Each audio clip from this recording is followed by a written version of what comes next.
The reading of my father's will lasted exactly 17 minutes. I know because I counted every second, staring at the grandfather clock in his study, while my brothers divided an empire worth $18 million. My name is Preston Thorne, though the Thorne part has always come with an asterisk. I'm 28, and every year of my life has been a reminder that I'm the son who shouldn't exist. My father, Victor Thorne, built his real estate empire from nothing, or so the Forbes articles claimed. He died 5 days ago at his desk, hands still clutching a pen, signing contracts until his heart gave out. He worked himself to death, a life lived entirely in transactions, everything measured in profit and loss, including his children, especially me. Attorney Raymond Finch sat across from us at the mahogany table, arranging documents with the precision of decades of practice. To my left sat Garrett, my oldest brother at 35, already wearing the Rolex he claimed from my father's body. To my right, Holden, 32, was texting his wife about which property they'd move into first.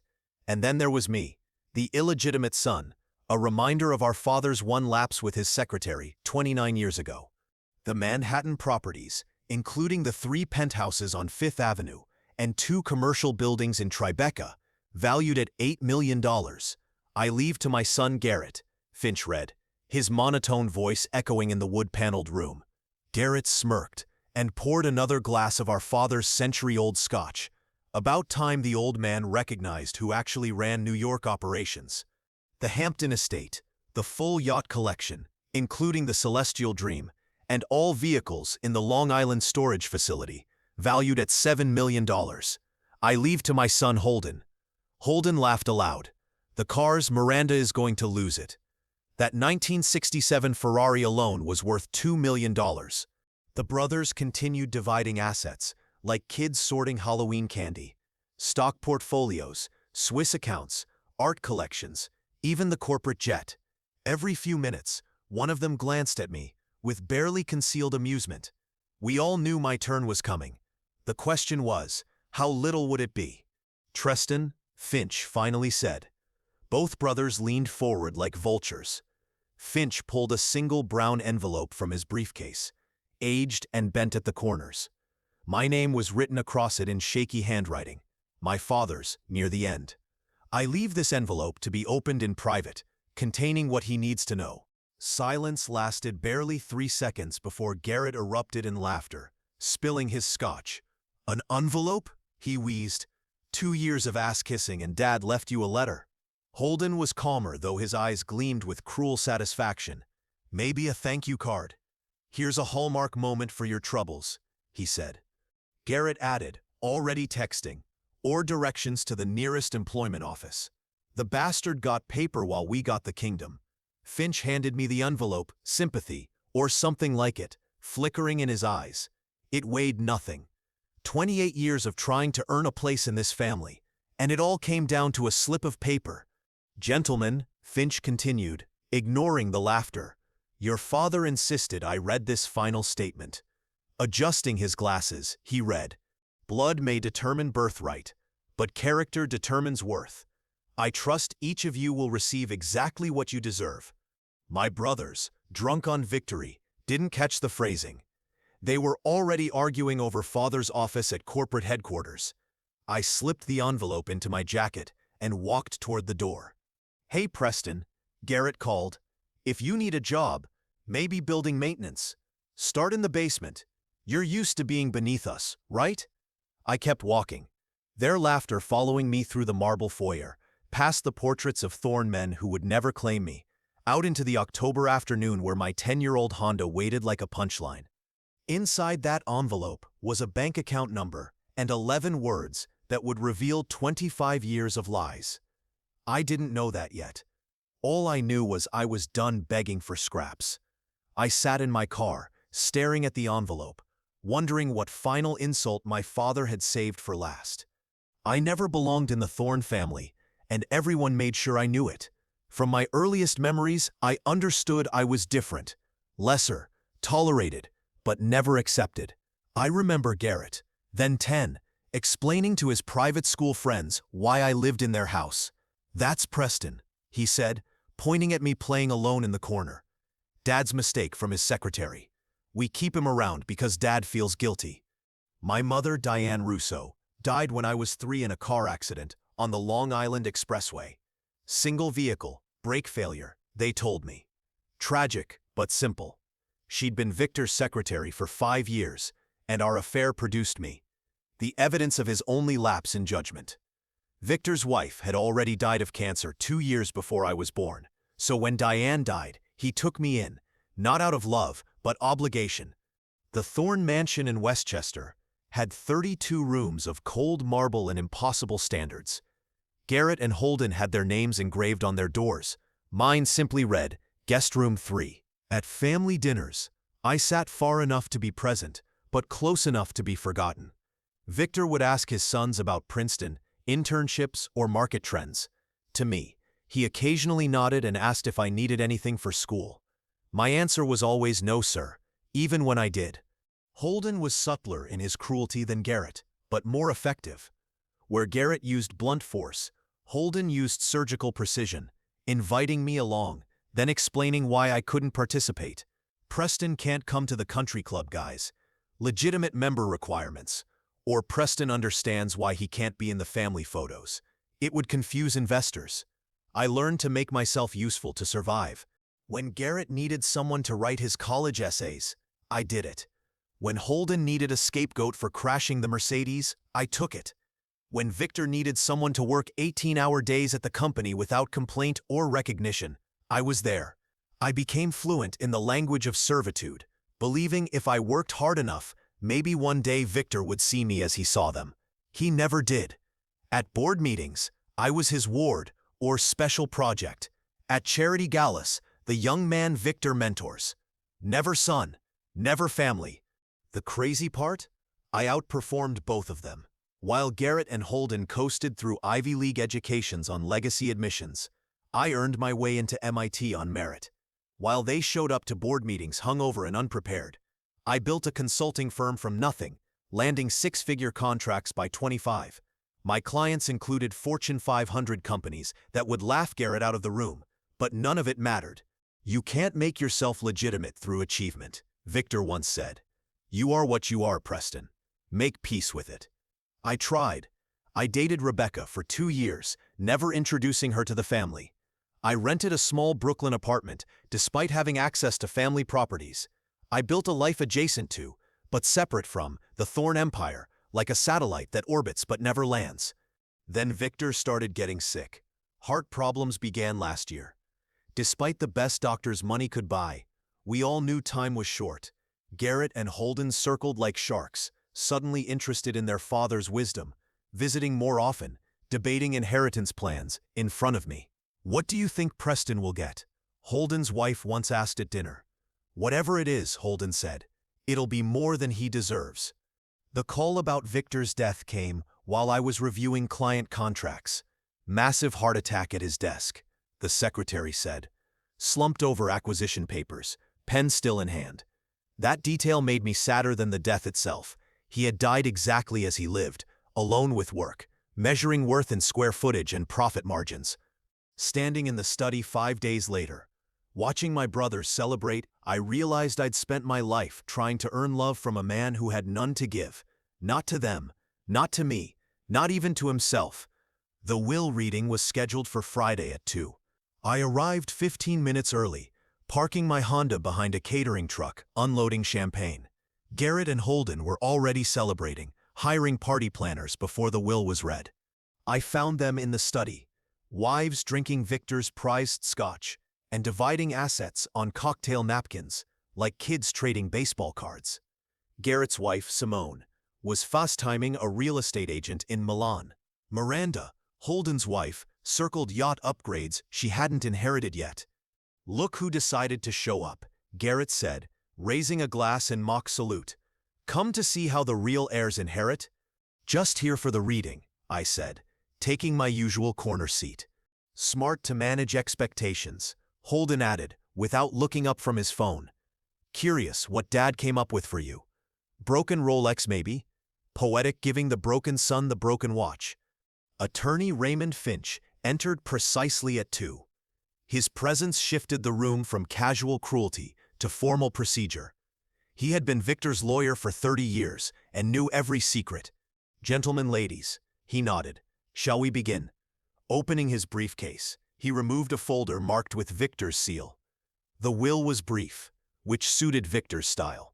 The last will and testament of Victor Edmund Thorne, executed 3 months prior to death, superseding all previous documents. Finch began.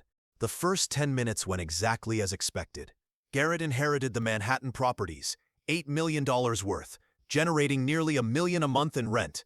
Holden received the Hampton estate, full yacht collection, and vehicles worth $7 million. They split stock portfolios, offshore accounts, liquid assets. Each brother walked away with millions more. Simone was already planning a Met celebration. Miranda registered for yacht club slips in Monaco. Then Finch read my name. He pulled out a single brown envelope, aged and bent, Victor's handwriting shaky. "I leave this envelope to be opened in private, containing what he needs to know." Laughter erupted immediately. Garrett fell back, spilling scotch. Holden smirked.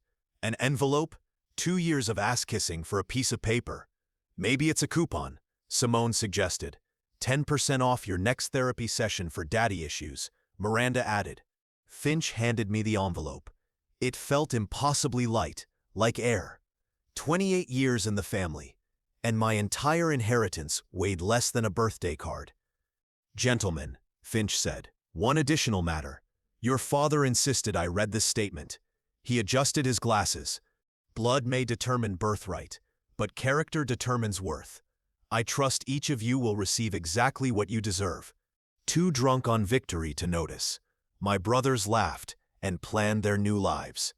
Their eyes never lingered on Finch's expression, but I did. The envelope burned in my pocket as I stood to leave. "Hey Preston," Holden called. "Let us know if it's at least good paper. Maybe you can frame it in that studio apartment of yours." Their laughter followed me out past catering staff, past portraits of Thorne patriarchs who would never claim me, to the October afternoon where my Honda waited. I sat in my car for an hour, staring at the envelope, debating whether to destroy it or open it. Curiosity won. Finally, I opened the envelope. Inside was a single piece of paper, folded once. Handwritten in Victor's careful script, steadier than the envelope, were 11 words. "Preston, this is for the child who was never supposed to exist. Account number 44 47829 1163. Zurich Liberty Bank. Your mother knew why." No explanation, no apology. Just a Swiss bank account and a reference to my mother. I read it 5 times, trying to find meaning in so few words.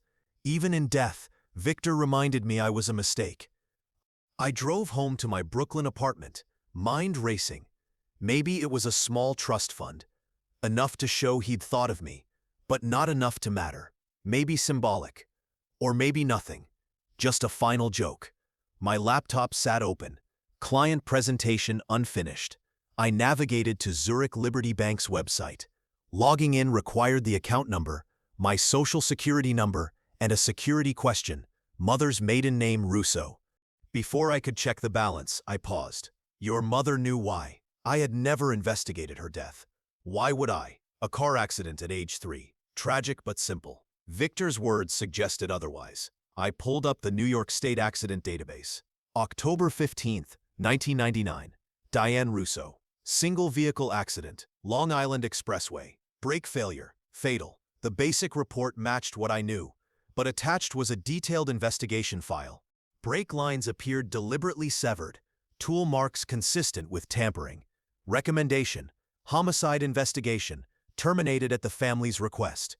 Authorization signed, Victor Thorne. My father had stopped the investigation into my mother's murder. I called Raymond Finch. "Preston," he said immediately. "I assume you've opened it." "What the hell, Finch? What did Victor know about my mother's death?" A long pause. "I can only tell you what Victor authorized. Check the account first, then you'll understand. The truth has been waiting 25 years. I sat back, the accident report open, the bank website ready. My mother had been murdered. Victor knew, and there was a Swiss account that would explain everything. I logged in, heart pounding. The account dashboard loaded slowly. The balance appeared. I blinked, refreshed.